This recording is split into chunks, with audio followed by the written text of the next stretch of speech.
-4 theory যেটা দেয়া আপনি শুরু করেছিলেন, না না, -4 যেটা কি বলছেন আসলে?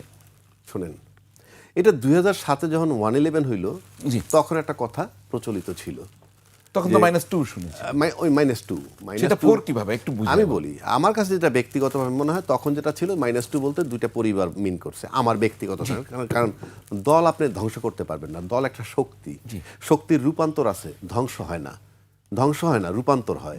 ওই যে এখনো মুসলিম লীগ আছে, সেই বড় দল আছে, রূপান্তর হয়ে নানান ওই তো জায়গায় শক্তির অবিনাশিতাবাদ। হ্যাঁ, শক্তির কিন্তু বিনাশ নাই, রূপান্তর আছে।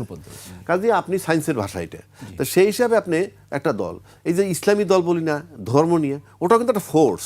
ওখানে এই যে আমাদের দেশে ইসলামী দল না, আধ্যাত্মবাদ বলতে কিছু নাই, ওটা একটা ফোর্স। সংঘবদ্ধ হইলে যে ফোর্সটা হয়, বিএনপি যেমন সংঘবদ্ধ একটা ফোর্স, আওয়ামী লীগ সংঘবদ্ধ একটা ফোর্স।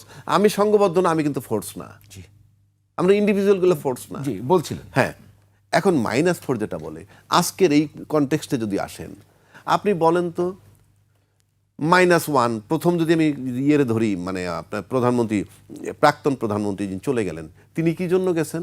সে কি মাইনাস ফর্মুলায় গেছেন, নাকি তার করাপশন, তার মানুষ হত্যা, তার আর্মি অফিসার হত্যা, তার শাপলা চত্বরে হত্যা, বিনা বিচারে হত্যা, ব্যাংক লুট, আমি দামি নির্বাচন, মানুষ তারাই দিছে তাকে, জনগণ তারাই দিছে। এটা -1-এর কি আছে? তারপরে যখন সে চলে গেল, তার বিরুদ্ধে মামলা শুরু হয়েছে, মামলায় ওনার ফ্যামিলি, ওনার বোন, ছেলে মেয়ে সব দণ্ডপ্রাপ্ত হয়েছে, সে কারণে মাইনাস হয়ে গেছে। এনে তো তারা কেউ মাইনাস করে নাই, গেল গিয়া ওই মাইনাস ফর্মুলায় কেউ পড়ে নাই, অটো।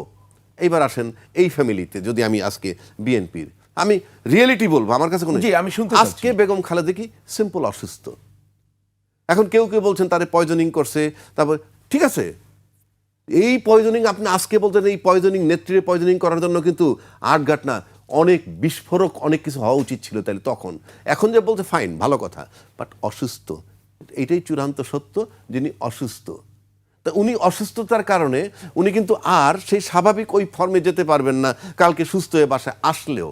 সুতরাং আপনি যদি তাকে মাইনাস বলেন, ওই ফর্মুলায় ফেলেন, কেন ফর্মুলায় ফেলাবেন? সে তো ন্যাচারালি ইনঅ্যাক্টিভ হয়ে যাচ্ছে।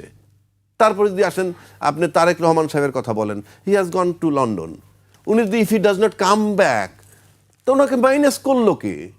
কারণ আপনি বলেন শেখ হাসিনা থাকাকালীন উনি আসতে পারেননি, এখন আয়নাঘর নাই, এখন আপনার কি বলে এই ক্রস ফায়ার নাই, বিনা বিচারে হত্যা নাই, তার বিরুদ্ধে কোনো মামলা নাই, কিন্তু উনি একটা জিনিস পরিষ্কার করছেন, উনি কেন আসতে পারেন তাহলে না। 4 কোথায় গেল? 3 পর্যন্ত আসলেন। ওই যে যদি আমি তারেক জিয়ারে ধরি 4, ওইভাবে সংখ্যা ধরলে তো উনি তো আসতেছেন না।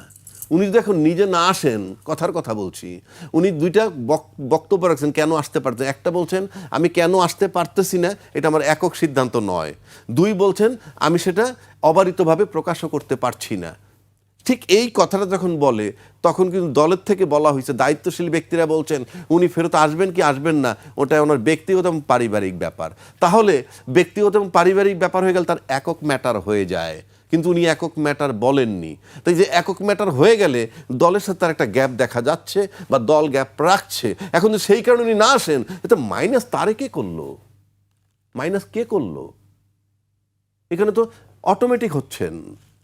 একজন গেলেন দুর্নীতি করাপশনের কারণে, অসুস্থ আর একজন, এটা ন্যাচারাল। আমি অসুস্থ হয়ে যেতে পারি একসময়, আমরা সবাই মাইনাস হয়ে যাব। আর তারেক রহমান সাহেব যদি ওইভাবে না আসতে পারেন, একে তো রাষ্ট্রীয়ভাবে কোনো প্রোগ্রাম করে মাইনাস করা হয় না, ইটস এ ভেগ টার্ম নাও, আমরা যেটা বলি। আপনি এটা বলতে পারবেন না আপনি হাসিনাকে সরাইছে কি, না, এটা তো ক্লিয়ার করেছেন আপনি। না উনি ভালো ফেরেস্তা ছিলেন তাই ওনার সরাই, ভাই আপনি ফেরেস্তা চলে যান, নো, ওনাকে বাধ্য করা হয়েছে, উনি বাধ্য হয়েছেন যাইতে। কারণ অনেক তো কাজেই -4 কেন? কালকে মাইনাস আপনিও হয়ে যেতে পারেন, কথার কথা। For example, from this office, কথার কথা বলছি, নানান কথা হতে পারেন। কাজে এইগুলা তো আপনার অ্যাকশন, আপনার কর্ম, আপনার কর্ম আপনাকে সব কিছু বলে দিবে। এই জন্য একটা কথা আছে যে Allah looks not to your figure and worth but to your heart and deeds. আপনার কর্মর দিকে আল্লাহ তাকান, সেই মতো তবে অ্যাকশন নেন। সুতরাং যার যার কর্মে হচ্ছেন, আজকে বেগম খালেদা জিয়া ন্যাচারালি উনি সাফার, আজকে পেশেন্ট হয়েছেন, হইতেই পারেন। সুতরাং -4 এটা যেভাবে বলা হয়, পরিকল্পনা কিছু নাই তো। একজন অসুস্থ হয়ে মাইনাস হচ্ছেন, আরেকজন তার দুর্নীতি করাপশন মানুষ মারার জন্য মাইনাস হচ্ছেন, দুর্নীতিতে দণ্ডপ্রাপ্ত হচ্ছেন, টোটাল ফ্যামিলি ন্যাচারালি মাইনাস হয়ে গেছেন। সুতরাং এই -4 ইটস এ রং থিওরি।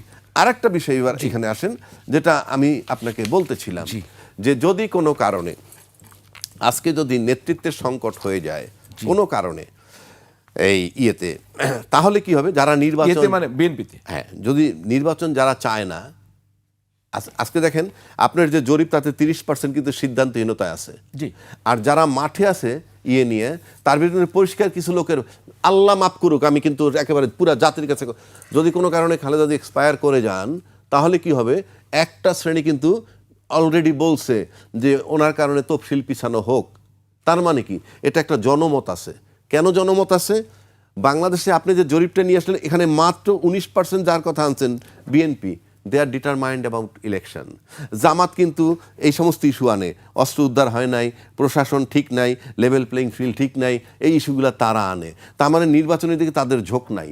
আবার এনসিপি বলছে যদি বেগম খালেদা জিয়ার কিছু হয় তাহলে নির্বাচন পিছাইতে চায় তারা। আর আওয়ামী লীগ, তাকে আমি অফ রাখলাম।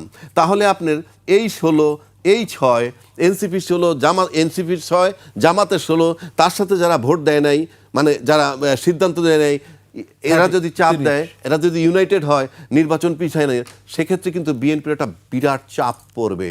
কারণ তাহলে ওইটা তো বেশি হয়ে যাবে। হ্যাঁ, ওই দিকটা বেশি হয়ে যাবে নির্বাচন না দেওয়ার কারণ আপনি জনগণটাকে সবাই ব্যবহার করে, কিন্তু একটা স্পিরিট যখন আছে যে পিছাইতে চায়, এনসিপি ইতিমধ্যে দেখাইছে শ্রদ্ধাবোধ, সবই রাজনৈতিক স্ট্যান্ড, এটাকে কিন্তু তখন আবার কিছু দল মিলে ক্যাশ করতে পারে যে খালেদা জিয়ার এই কারণে আমরা নির্বাচন পিছাইতে চাই।